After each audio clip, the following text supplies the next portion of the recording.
तर जसं मी म्हणाले की 24 तास राजकारणामध्ये राहण्याचा त्यांचा पिंड होता आणि कधी कधी उद्वेगानं राजकारण आता मी सोडतो आणि शेतीवाडी बघतो असंही त्यांनी म्हटलेलं होतं। तू जसं मगाशी म्हणालास दीपक, तशा काही वेळा त्यांना भूमिका घेण्याची, भूमिका बदलण्याची अशी देखील वेळ आली, मात्र सत्तेची सोबत त्यांनी कायमच ठेवलेली होती।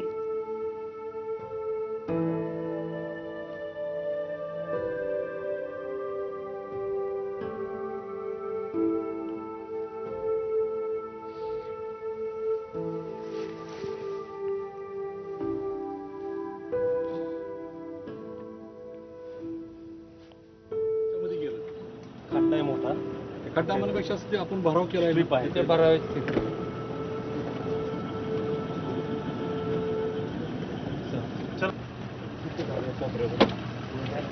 तिकडे एकदम कोपरा 1 किलोमीटर पलीकडे रनवे स्टार्ट होतो त्याच्या डाव्यापासून 1.5 किलोमीटर इथं हे रनवे संपतो, गोजोबाईचा रनवे जिथं सुरुवात होतो त्या रनवेच्याच बाजूच्या ह्याच्यामध्ये गेलं। खड्डा आहे मोठा, खड्डा म्हणण्यापेक्षा ते आपण भराव केलाय स्लिप आहे ते भरावे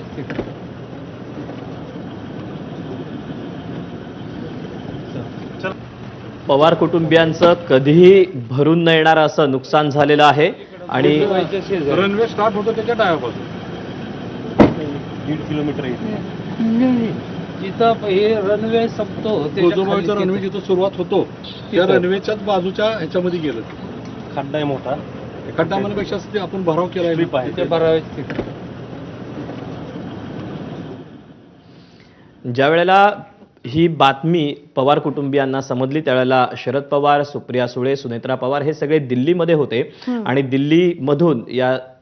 शरद पवारांसह सुप्रिया सुळे, सुनेत्रा पवार आणि पार्थ पवार हे बारामतीला पोहोचले। त्यानंतर शरद पवारांनी ज्या परिसरामध्ये अजित पवारांचा अपघात झालेला होता त्या परिसरामध्ये जाऊन पाहणी केली, विचारपूस केली, काय नक्की घडलेलं होतं ही माहिती शरद पवारांनी जाणून घेतली। अगदी दीपक, मी यामध्ये तुला थोडंसं करेक्ट करेन की जे अधिवेशन सुरू होणार आहे त्यासाठी सुनेत्रा पवार आणि सुप्रिया सुळे दिल्लीत होत्या, शरद पवार मुंबईतच होते आणि अत्यंत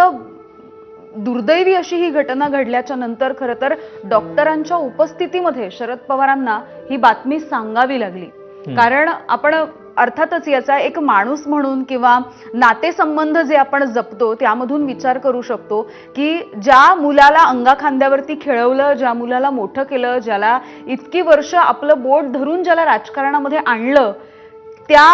अशा अक्षरशः मुलगाच होता तो त्यांचा। त्यामुळे अशा पद्धतीनं अजित पवार यांची ही एक्झिट ही अत्यंत वेदनादायी असणारच आहे शरद पवारांसाठी देखील। आणि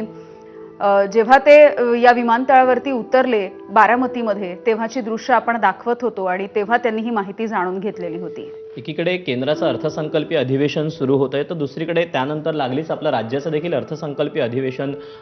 सुरू होत असतं आणि अर्थातच